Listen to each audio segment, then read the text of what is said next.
วยมากทุกคนสวยมาก สวยไหมสุดยอดเลยมุมนี้โอเค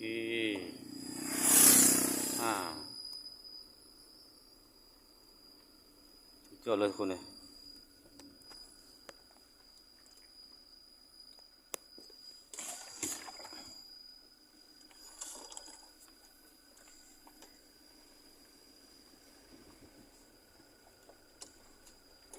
สุดยอดเลยบอสุดยอดเลยเนาะโอเคมามุมนี้บัดน เนาะสุดยอดเลยจึ๊บจึ๊กมุมทางในหลุดเด้อบาดบางหันมุมทางนอกเปิดกระจกทางข้างเห็นภูเขาพะโล้นเขาเจาะทางให้อะไรบัดนมันเป็นให้ห้างให้ล่างมันก็สิมีแต่พวกพืชพวกยังขึ้นมันลูกเขียวงามกระตอบน้อยขากะลีบ้านลังน้อยอยู่ในง่อยอยู่นี่สุดยอดทุกคนเลย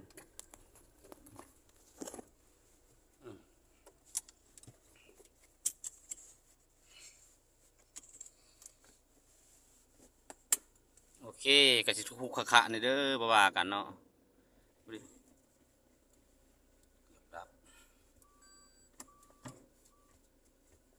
เขาสโลว์ถ่ารถมาเนาะเขาก็สิโอ้ยถ่ายบรรยากาศไปนำทางให้ FC ได้รับชมนำกันในห้องงานห้างทุกคนห้องงานห้า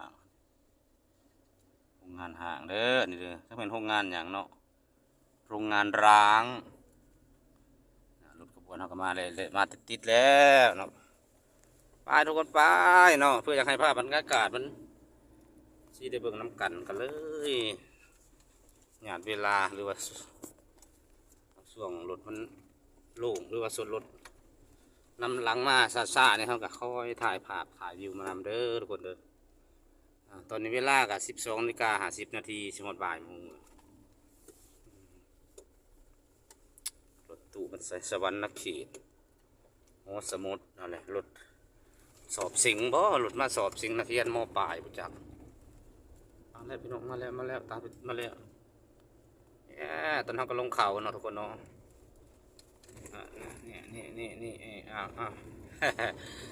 โอ้ยบรรยากาศยอดเลยทุกคนภูเขาลำเนาไทยถนนลูกลังเนาะเขาจะทำเป็นช่วงบางช่วงกับลาดยาบางช่วงกับยังเป็นถนนลูกลังเนาะทุกคนเนาะคือว่าอัปโหลดทุกอย่างเลยได้อุสตรสได้ทุก